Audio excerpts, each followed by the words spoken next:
All right, guys, welcome back. We have another big video for you today. It is Ankalaev versus Pereira 2. I think more importantly, we have MERAB versus Sandhagen. I think that's probably like most of our... Pereira fight versus Ankalaev, stoked to see it. MERAB versus Sandhagen, a little more stoked to see it. I think it's more of a interesting fight to think about and go over. Whole card here tonight, tomorrow night, Saturday night is really insane. Like, this is a good card. This is one of the better cards of the year. It's one of the cards that we get excited for, that we actually want to make videos like this on. The last couple weeks, more or less the last couple of weeks have been like, oh shit, there's a UFC card. I guess I will watch it, and I guess I will make a video on it. But this is actually exciting for me. Obviously, we have Jiri and a bunch of other big names on the card. So we're going to break down all the fights. We'll get into the main event and the co-main event at the very end of the card. All in all, again, I think stack card-wise, this is it. Why am I not on the actual card? Stack card-wise, this is a really good card. This is one of the better cards of the year, in my opinion. Not the best, but it's definitely up there. And depending on, your personal preference, it could be one of the best cards of the year. Ankalaev versus Pereira, obviously good fight, entertaining fight, exciting fight. A lot of us want to see Pereira win. We have Marab Dvalishvili versus Corey Sandhagen. Again, another really interesting fight. Honestly, some of us want to see Sandhagen win. Some of us want to see Marab win. I think at this point now, most of us just enjoy Marab for who he is and, what he's capable of in the octagon. He's absolutely on a roll. So, exciting fight. Interesting fight. Obviously we'll get into it, but I think for both of these fights, we kind of, you can see the odds. We kind of know what to expect in terms of the fight, but there's a lot of questions from Sandhagen that, are yet to be answered, and from Pereira. So, it's one of those ones where it's like, we know who should win, but also anything can happen, and the guys are fighting are more than good enough to completely flip the script. Prochazka versus Rountree, really entertaining fight. Obviously, anytime Yuri's fighting, it's entertaining. And who doesn't like Khalil? Josh Emmett, again, versus Youssef. It's a big name fight. It's an entertaining thought of a fight. We'll see how it actually plays out. It could be a lot of running, but it should be an entertaining fight. Big Joe Pyfer, body bags is in there. We got Mini Ngannou, which is just a terrifying, just a terrifying thing to think about. But Mini Ngannou is just gonna destroy some dude that's coming in on a couple days' notice. Shabazian. There's big names on almost every one of these fights. Chris Gutierrez, not really a big name, but Basharat, at least we know these guys. Daniel Santos, Joo-Sang, guy from Korea on the come up. We got Messi Chasson. That's not really a big name. We don't really care. Patchy Mix got demoted to the fucking prelims. But Patchy Mix is on here. You guys get the point. There's a lot of decent fights and a lot of decent fighters on this card. At least bigger names than what we've been used to in the last couple fights. So that's good. All right, let's get into it. First fight of the night, we got Veronica Hardy versus Brogan Walker. Dude, Veronica Hardy's chunky ass kneecaps there. Looks like she's going to the tanning salon. For the most part, Veronica Hardy's going to win this fight. I don't even know if they have, minus 700 odds is crazy.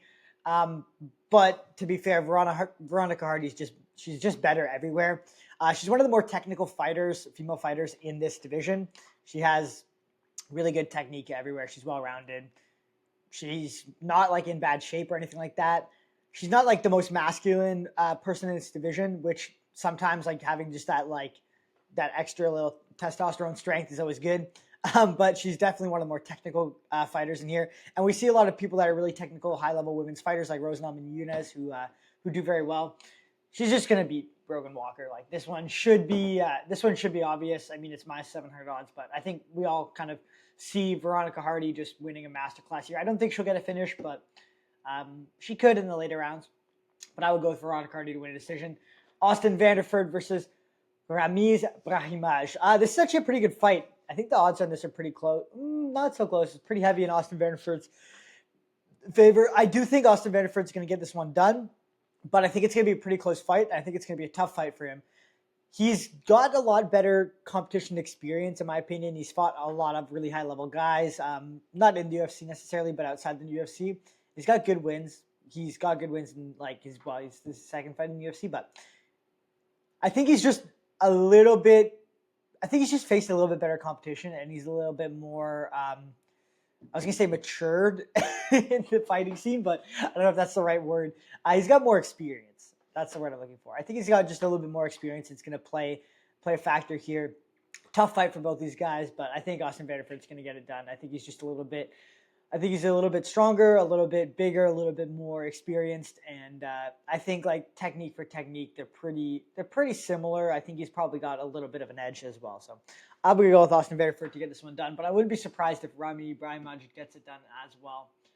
But honestly, Austin Vanderford should get it done. We got Nikolai Vertenikov versus Punahali Soriano. Man, that's a hard name to pronounce. I don't think Vertenikov's good enough to beat Soriano. I think Soriano is pretty good, and yeah, that's about it. That's about it. This is one of those fights that's like they're trying to push Soriano, and they're giving him not necessarily an easy fight, but a fight he should win. And I do think he will win this fight. I don't know. We'll see. I believe Vertenikov lost to Vanderford in his previous fight. I might be wrong, but I believe that's who he lost to. And he's ahead of him. Soriano should win this fight. It's one of those ones where it's like anything could happen, but you should win a fight. It's minus 290 odds. That was a very detailed breakdown. To be honest, I haven't watched a lot of Vertenikov's fights or Soriano's fights, so it's like I could break it down, but based on what? This is a good fight. This is like white Patchy mix versus Patchy mix. Patchy mix. They even stand the same way, kind of. You got the little skinny legs and like the literally just the grappling, never lift weights, upper body vibe. Same height, pretty much, very similar. Patchy mix is a pretty big favorite in this fight. I do think it makes sense. Jacob Wiklacz, his like kind of what he's good at is grappling, and that's what Patchy mix is like apparently the best at. But I do think Patchy Mix's grappling is very high level, and I do think it's better than Jacob Wiklacz. And I don't think Jacob Wiklacz's striking is as, I don't want to say it's as good as Patchy Mix's, because Patchy Mix is pretty bad, but I don't think it's as good as Patchy Mix's. So for the most part, it should be Patchy Mix just, slightly winning the striking exchanges if there's much time in striking. And then for the most part, I think in the grappling, he should be able to have the upper hand. I would be surprised if Jacob Wiklacz can out-grapple Patchy Mix, although he is a good grappler, and I do think he can out-grapple a decent amount of people in this division. But Patchy Mix, grappling-wise, is one of the better grapplers in the division, for sure.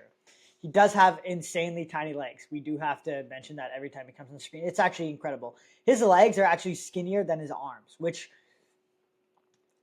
typically doesn't happen. But dude, Jacob Wiklacz is literally built almost the exact same.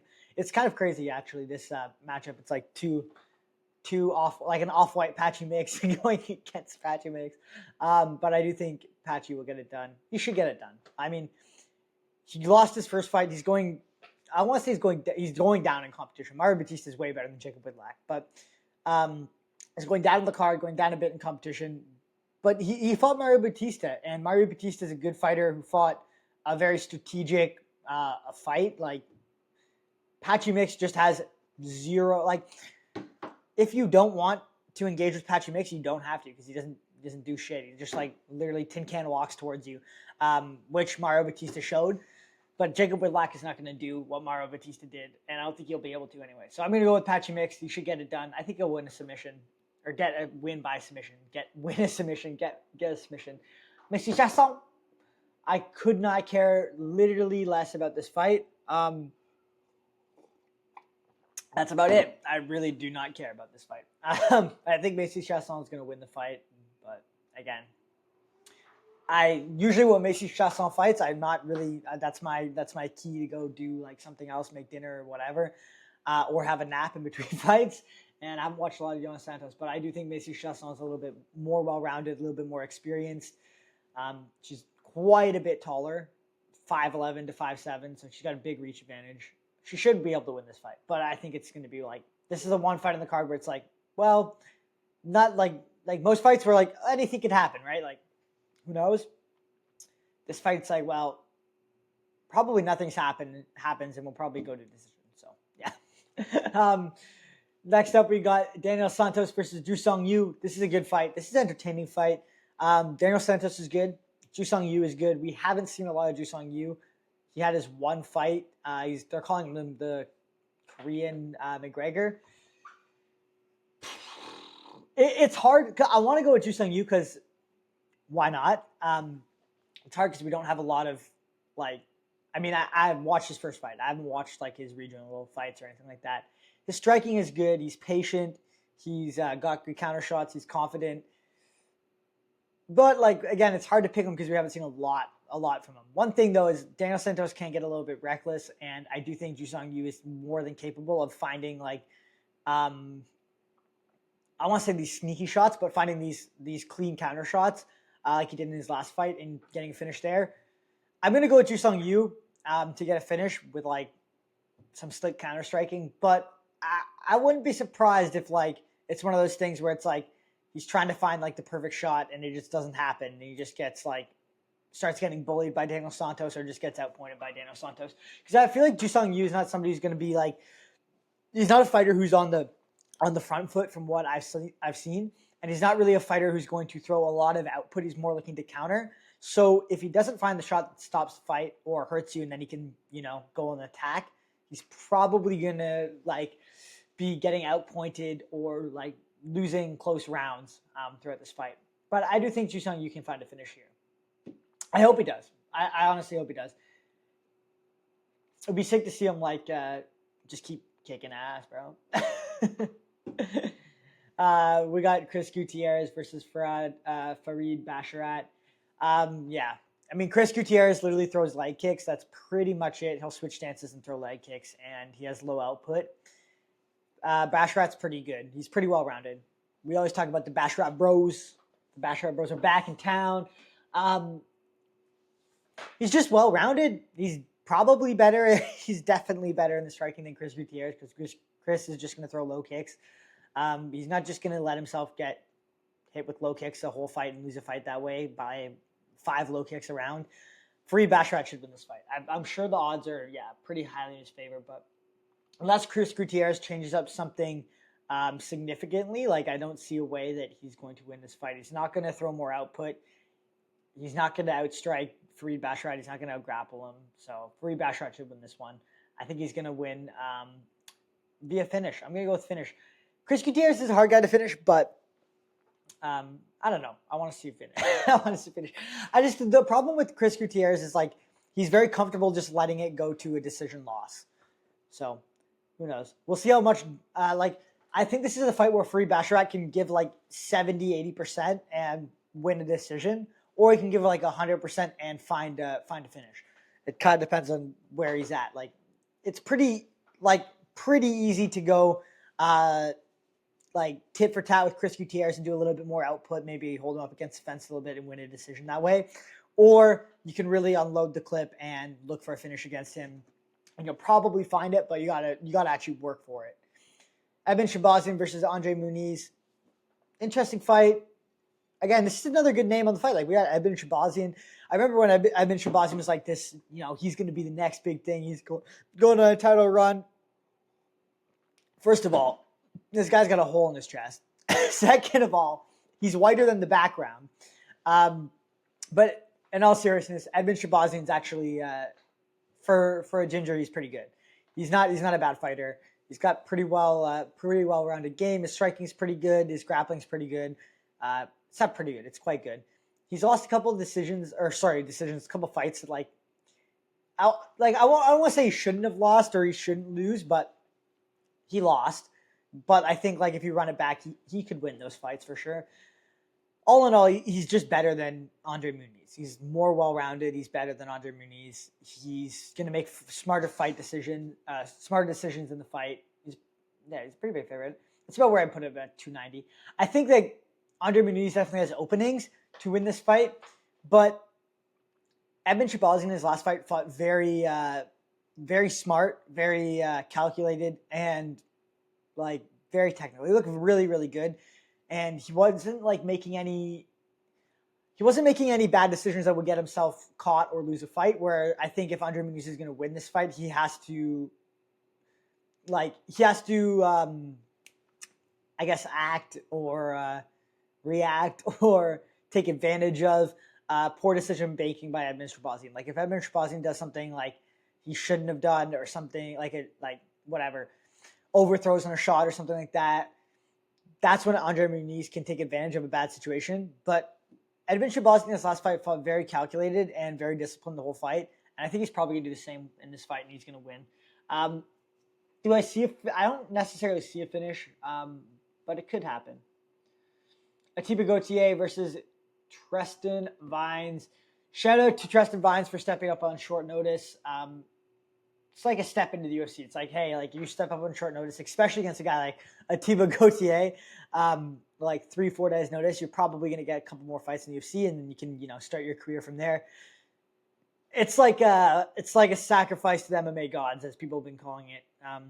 Ateba Gautier is really good, but to be fair, Ateba Gautier, they've literally only given him fucking cans. Like they've only given this dude fights that he should just maul people in. And he has. He absolutely has. He looks really good. His striking is really good. His striking is very well disciplined. He's very calculated. He's very technical to striking. He knows when to unload and land big shots. He's looking to cause damage. He's a really good fighter, and he's going to be a problem for everyone in this division moving forward, years to come. But he hasn't really fought high-level competition.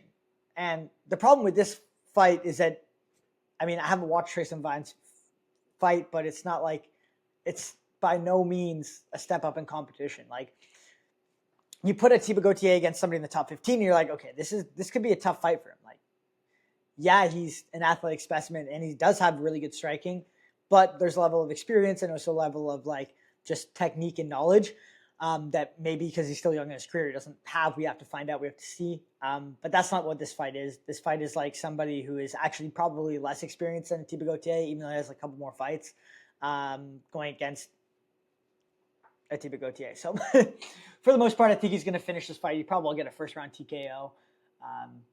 Yeah, I don't see how it goes any other way. The odds aren't even up here, but I'm sure they're crazy. Ateba Gautier should get a finish in this fight. Would be crazy if Tre'ston Vines gets an upset, though. We got Big Joe Pyfer versus Abusupiyan. Honestly, I've never really thought Abusupiyan was that good. I think he's okay. Michel Pereira has looked like absolute dog shit his last couple of fights, and that's what he's coming off of, a win over Michel Pereira, but he did nothing. And Michel Pereira did nothing. Like, if Joe Pyfer fought that version of Michel Pereira, like, sorry, but Michel Pereira's getting KO'd. Michel Pereira I remember like 3 years ago when he was like doing backflips and shit on people and getting subs. It was like, okay, Michel Pereira is like a problem. This guy's dialed athletically, and he's wild enough like Jiri where it works. But it seems like he's kind of lost like this flame for fighting or this energy or fire for fighting, and like he just goes out for like it almost seems like he goes out for a paycheck, where he's just like. Or maybe he's trying to fight more calculated and less crazy to avoid, like, fighting like an absolute spaz. But it's not working for him. Like, he's just going out and he's just losing, like, somehow losing a close decision. Like, it's not a Michel Pereira fight, like a typical Michel Pereira fight. So, anyways, what I'm saying is I don't rate Magomedov's last fight. His striking is okay, but it's not on the level of Joe Pyfer's. I think Joe Pyfer's the cleaner striker. He's got better counters. He's definitely got more power. And when it comes down to the grappling, Joe Pyfer's a good grappler. I think he's going to do just fine against Abusupiyan in the grappling. And I think he's got more power. So I'm going to go with Joe Pyfer. I think he's going to finish this fight. I don't think it's going to go. Ooh, that's good coffee. I don't think it's going to go the distance. I think it's going to get second round. Abusupiyan is going to get tired, and Joe Pyfer's going to land a big shot. I think if anybody has a better gas tank in this fight, I think it's Joe Pyfer. I think Joe Pyfer's got the better gas tank. So, yeah. And Abusupiyan is not going to take any of the shots that Calvin took. Like, he's just not. Also, Joe Pyfer is, like, not lost. Like, he's got, like, one loss, I believe, in the UFC. I might have to double-check that. But outside of, what was it? Who did he lose to? Why am I forgetting who he lost to? Ugh. Why am I forgetting? Oh, Jack Hermanson. Yeah, and Jack Hermanson is fucking good. Outside of Jack Hermanson, where he like was winning and he got gassed out and he lost.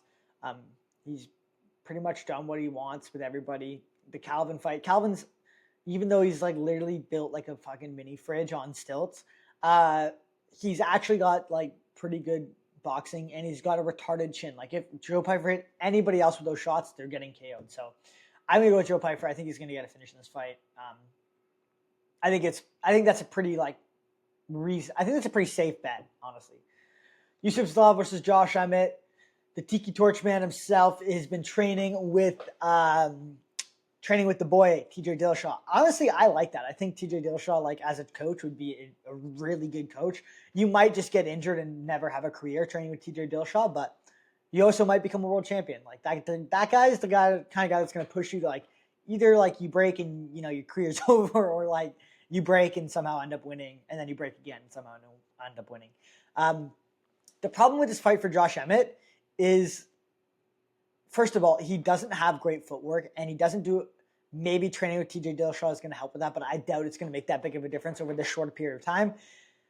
He's not good at tracking people down, like or cutting off the cage. He very much just follows people around. Like you watch a lot in the Roman Murphy fight, he just follows you around. And he does not do a good job of cutting off the cage, which Youssef has really good footwork. He's very elusive. We saw that in his last fight. Was it his last fight against Cater, I believe?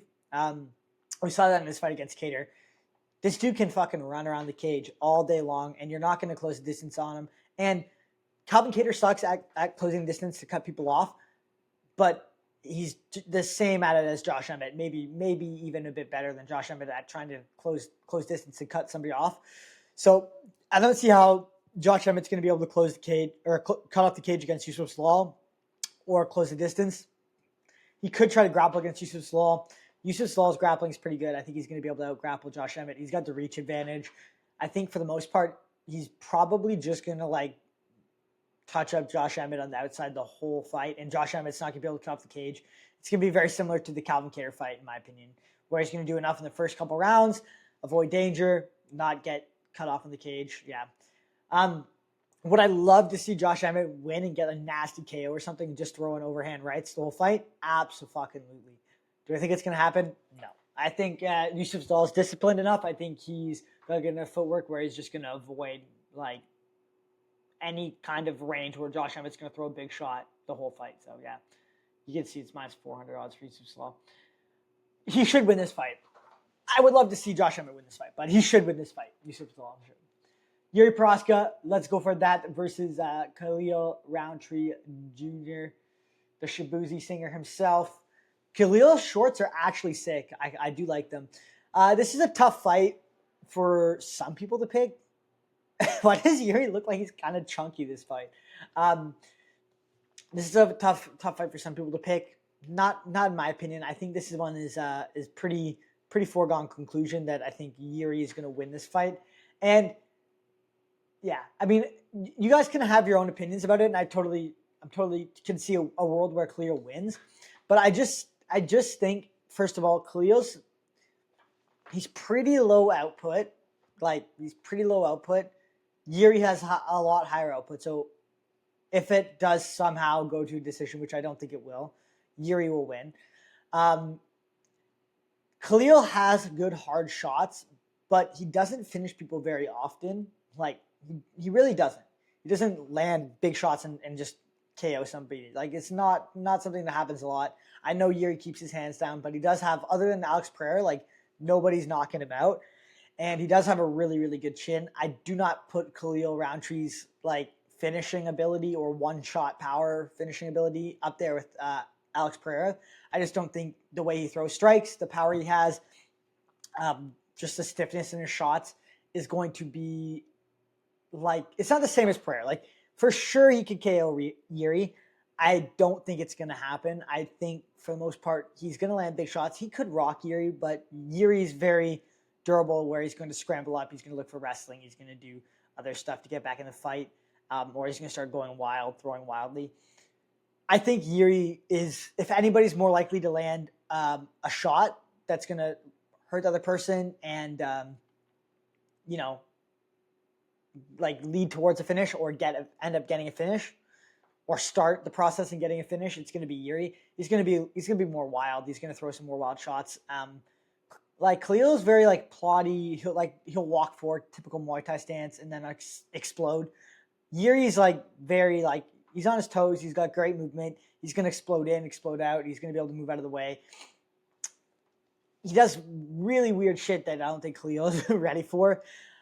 In my opinion, I think Jiri will win this fight. I think he'll get hit with some good shots, some clean shots from Khalil. I don't think he's going to get dropped. I don't think he's going to get finished by those shots or by Khalil Rountree.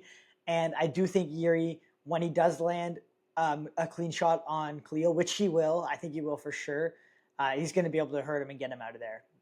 So I'm going to go with Jiri. I think it's going to be a frantic fight. I think Yuri's going to just be going wild, and Khalil's going to be trying to make it a technical fight, and he's not going to be able to finish Jiri. So I think Jiri will be able to get the win here.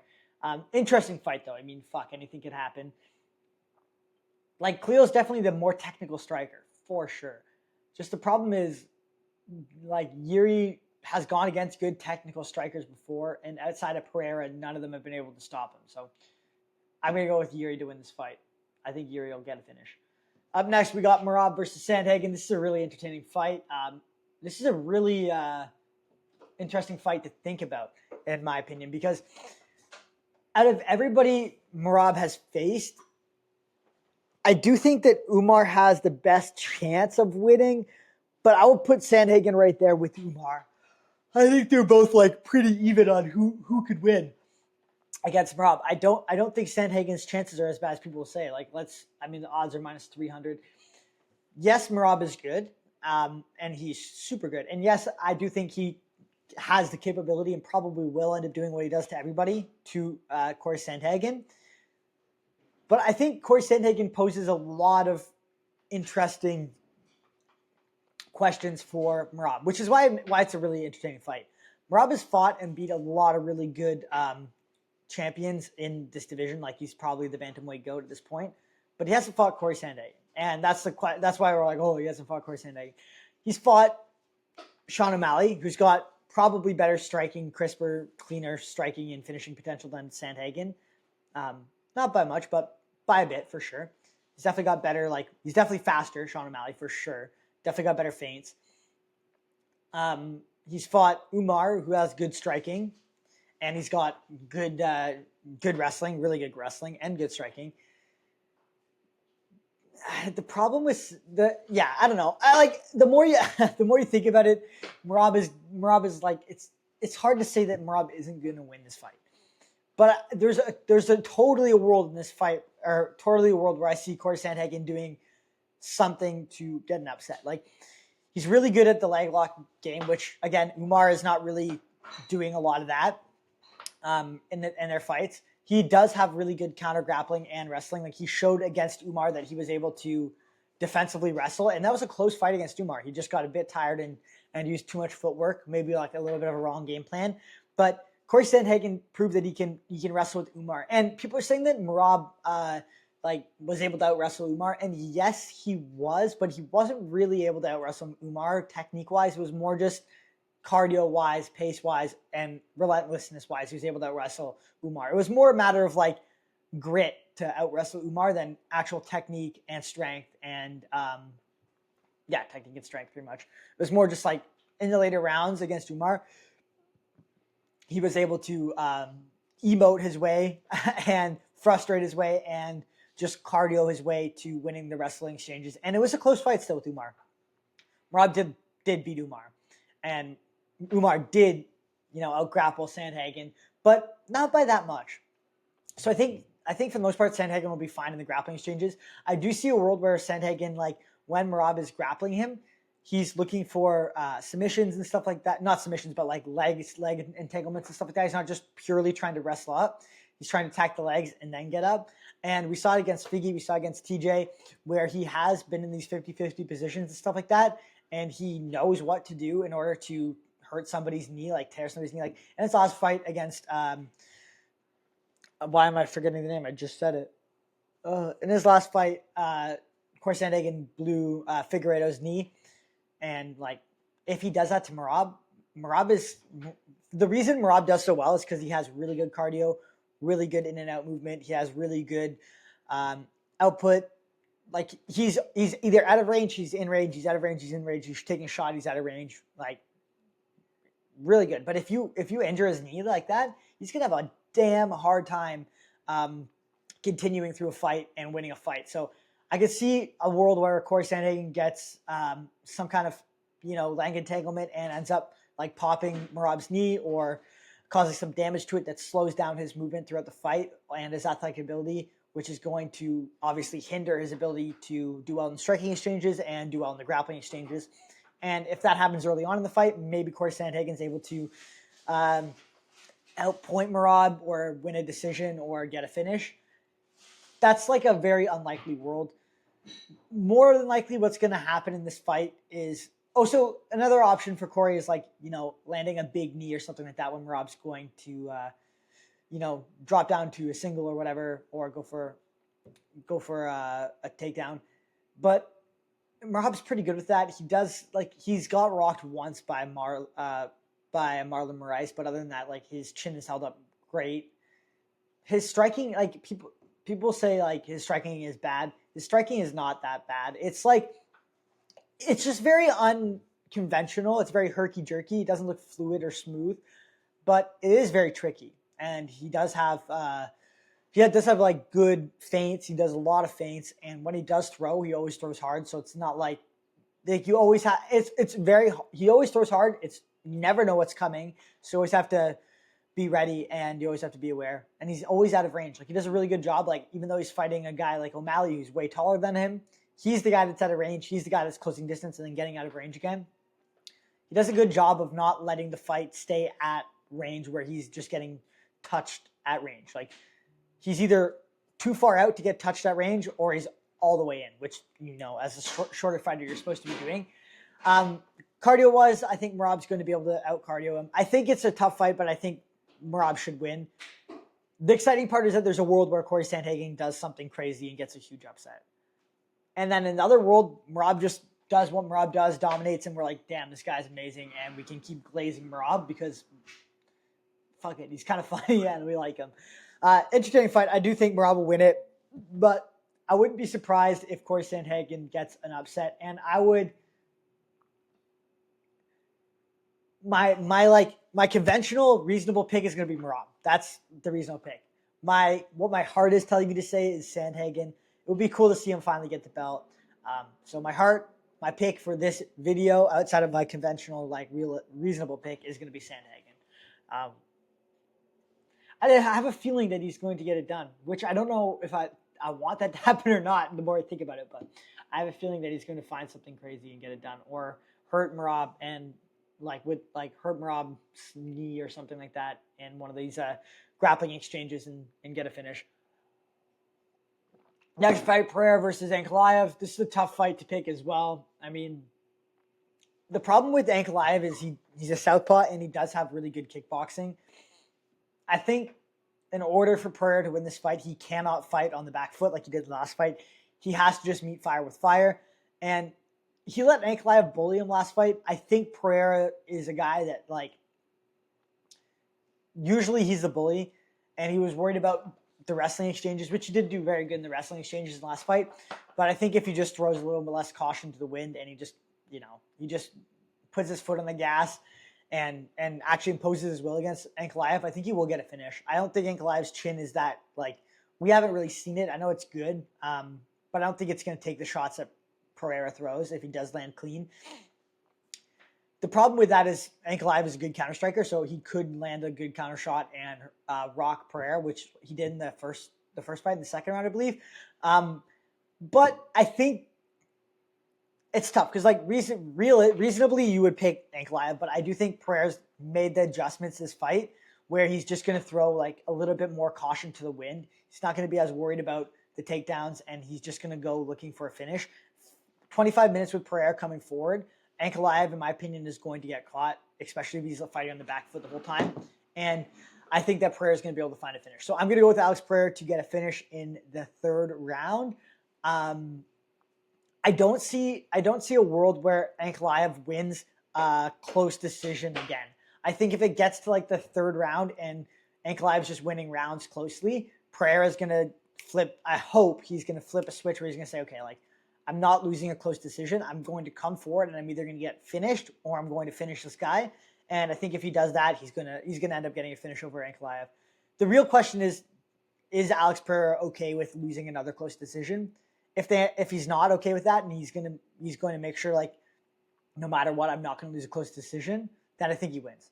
I think the first round going to be a little bit back and forth.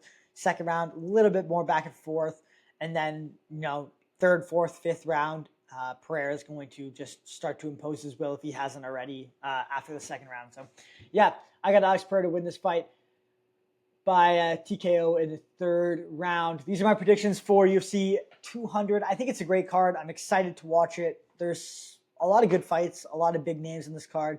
It's exciting. It's exciting to have an actually good card once again. So, yeah.